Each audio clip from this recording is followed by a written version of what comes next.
We've been doing a lot, or as much as we possibly can, to make them still feel like they're in our studio with us without having to actually leave their home. Are there things that they should think about as we move into this new world, new requirements or new ways of designing rooms? Recently had clients who want to convert a room into a classroom for homeschooling. Yes, you want to give people their personal space, but we also want them to be collaborative and creative together. So how do you do that?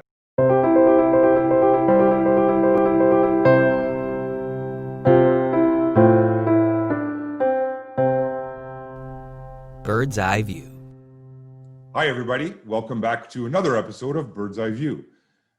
I'm sure you've heard many times as you've watched all of these episodes, and I'm sure you've all watched all of them, us talk about design. The truth is with design, as you well know, there's a variety of types of design.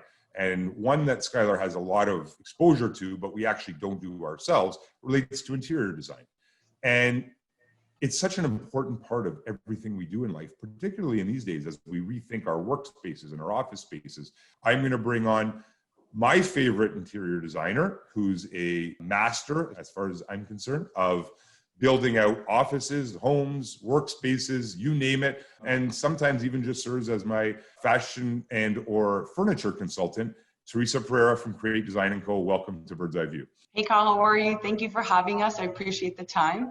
Thank you. Theresa, listen, people may or may not know our history. At one point, we quote unquote lived together. Skylar and Create Design & Co. shared a space. You were part of our studio, very important part of our studio for several years. And I think that both of our companies benefited from that relationship. You've since moved out on your own. You have a beautiful space in and of yourself, but we continue to work together. We continue to have a very close relationship. But why don't you tell us about Theresa Pereira, the female entrepreneur, and tell us a little bit about Create Design & Co., this magical design firm. Such an introduction. Okay, so a little bit about me. So I started this company, Create Design & Co., 5 years ago. Obviously, you knew me well before I was even a firm, and you've taken me to, or from that, you mentored me from my little office in the basement to where I am right now. Basically started off as just doing residential. So we tapped into that interior design industry and we did custom homes. We worked with developers as well. And then that just translated and grew into commercial spaces. So we're a full service boutique firm, design studio in Toronto. And we'll do anything that's custom. We'll work with, like I said, homeowners to create an addition, a renovation, new build. Developers, we've also tapped into that.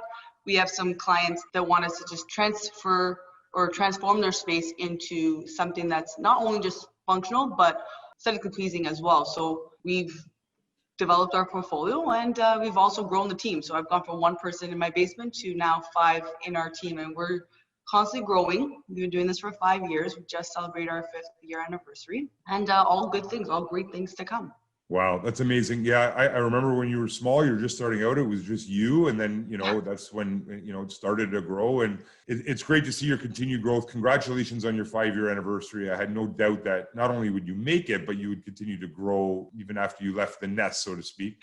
But, you are doing amazing things. And I think that, even just from speaking with you, the wide variety of clientele that you have. So on that note, obviously right now, the world has changed and your business has had to change as well.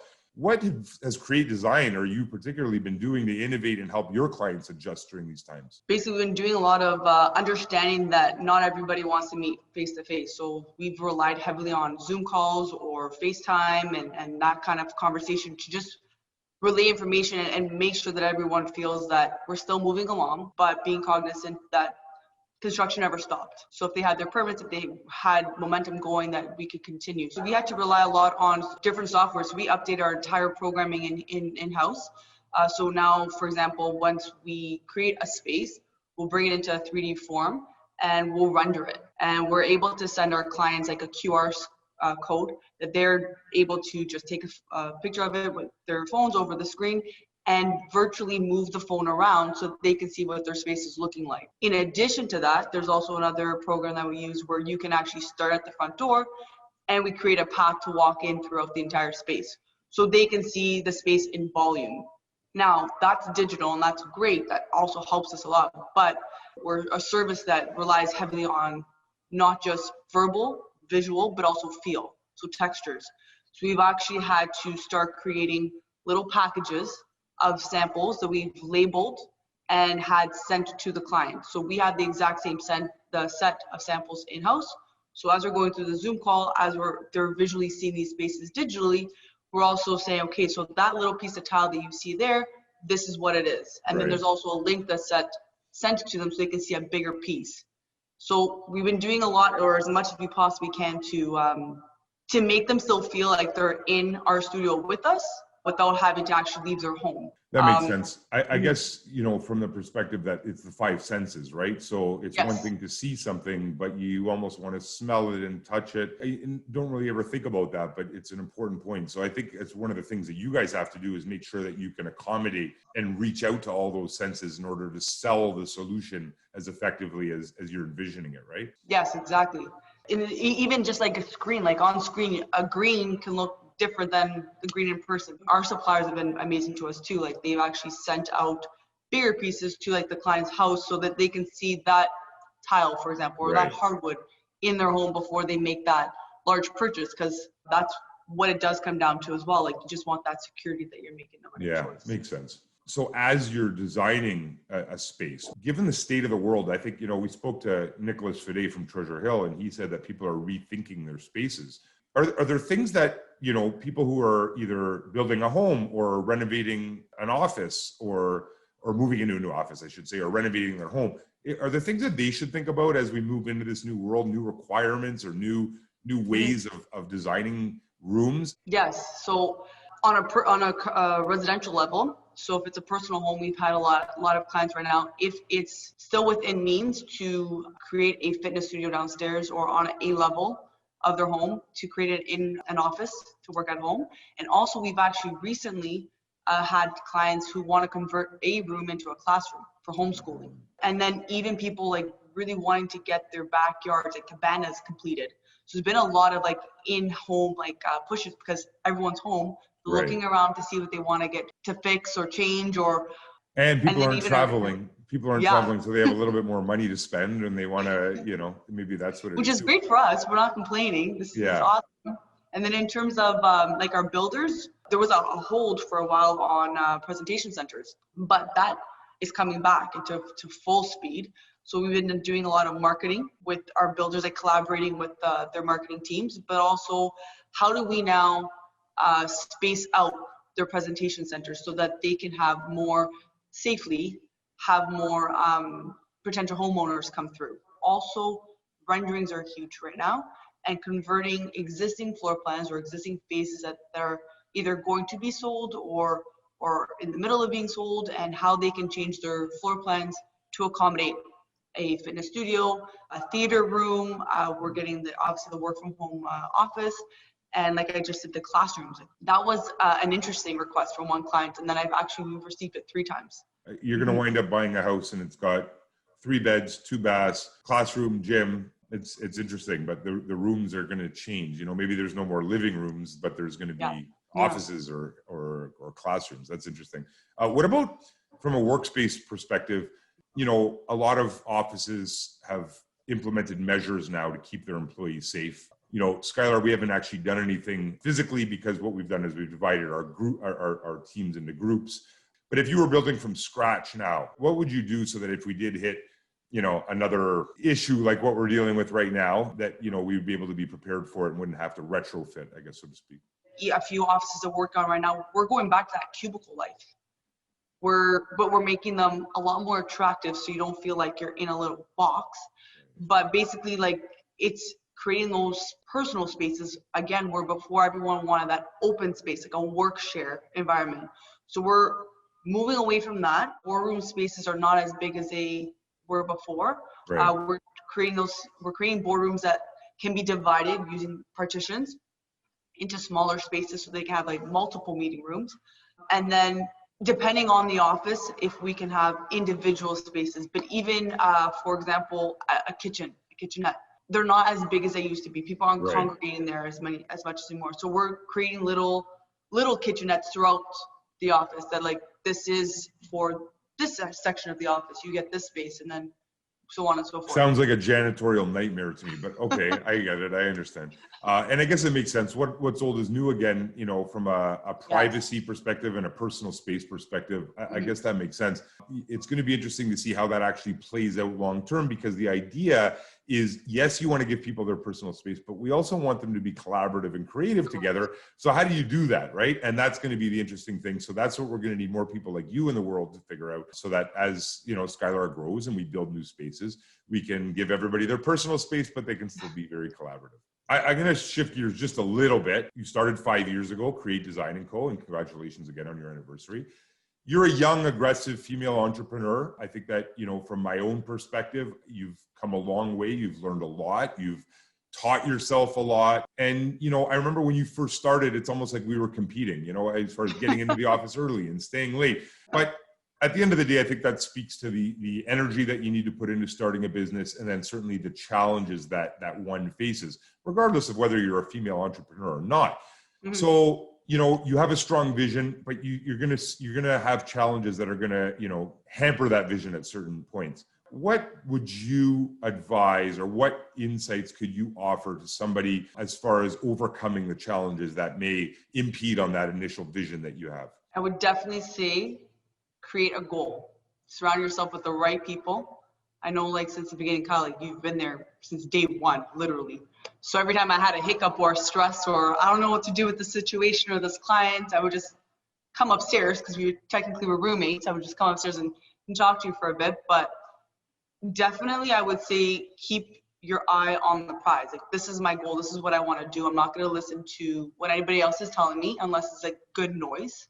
And even if it's criticism, constructive criticism is great for you. As a female, you're sometimes kind of told, you should be doing this, or you shouldn't be doing that, or you have family members that might say, what about your personal life as opposed to your career? So you just got to weigh the two together, balance them out, and then as long as you're true to yourself, it all makes sense in the end. And it was worth it. It was definitely worth it. And it was really interesting. Skylar's been around for much longer than Create Design, of course, but you would come up and talk to me about maybe a particular issue with a client or a business related problem or something like that. And the ironic part of the entire conversation was that I may have been dealing with the exact same type of issue at the exact same time. Yeah. So I guess, the truth is that, as an entrepreneur in any business, people always say, oh, that business isn't easy. Well, you know what? No business is easy. And if it is, I think we would all probably be doing it, maybe. But certainly, we share a lot of common issues, regardless of the size, regardless of the age or of the business or the person running it. I think that it's that fortitude and that strength to get through it. We're all dealt with challenges. It's having your eye on that goal moving forward and making sure that as you achieve that goal, then you set that next one, right? That's so important. Very important, extremely important. Just to stem off on that, you always want to surround yourself in a group where you're not the smartest person in the room. So for example, my passion is design. I went to school for design. That's what I know. I walk into a restaurant, I walk into any space, and I'm always look at that trim, and how did they draw that in CAD, and how much time did that take to complete? So that's what I know. What I don't know is business. So that was self-taught or a lot of questions. I'm actually just gonna thank everybody who was patient with me and just to sit with me and give me some advice. And my parents always said, you have 2 eyes, 2 ears, and a mouth. Just listen and keep your eyes open and talk less. So I did that a lot, just learning from other people's experiences and not being shy to open up to certain people. And failure is good. Making mistakes is fine, even though there's times when you're just oh God, what am I doing? What am I doing this for? Do I still love what I do? I would never change it. The goals right now are always constantly out of my comfort zone. Even doing this is completely out of my comfort zone. I get what you're saying. I mean, it's difficult to offer that general advice, but I think that, even what we talked about before, setting goals, and then once you're about to achieve that one, then set the next one, and always, and you said it right. Get outside of your comfort zone. That's so important. I think that's been very insightful, and I have an understanding of how design is going to play a role in the world moving forward. And I hope our audience does too. And I encourage them, if you have questions or if you're looking at rebuilding your workspace, your office space, or anything like that, please reach out to Theresa. She's fantastic. But Theresa, we're just going to switch gears a little bit more lighthearted stuff. Through all of the stuff that's gone on through quarantine, do you have any funny stories or a funny story that you could share with us? Oh my gosh. Okay, so I obviously continued working. So I was out there mingling with people and responsibly. But it got to the point where sometimes, like, even I didn't want to go visit, like, my mom, for example, like my aunts or my uncle, like the older people. But I'm such a social butterfly that I needed to be around people. So I was just like, forget it. Like, I need to go running. So I would start running. I would drive to Harbourfront just to run with people, even though I was making friends with random people. And not even having a conversation. Like, I just need to run beside you. Like, I have no idea who you are, but I'm just gonna run with you so I can be surrounded by a human. And then I did a lot of eating, so I needed to run. Yeah, they kind of go hand in hand, right? They offset each other. Yeah. I get But the it. cooking was real. I was all of a sudden became like a little mini chef. It was great. And the bills were getting high because, like, all of a sudden my taste buds were getting really expensive. I just became a very good eater, not necessarily a chef, but. Listen, Theresa, thank you for coming on. I really appreciate your insights. Appreciate all that you've done for Skylar and for myself personally over the last 5 or 6 years. It's been a pleasure. I'm excited to see where your business grows. I'm excited to see the new opportunities that you're going to, I'm sure, capture and knock out of the park, and look forward to speaking with you again soon. Thank you. I appreciate it. I hope everybody found that insightful. I hope that you do think about, if you are renovating your house, if you're renovating your workspace or moving into a new one, either one. I think it's really important that we think about those things moving forward because the world is changing. Thank you for joining us. We'll see you next time on Bird's Eye View. Bye-bye.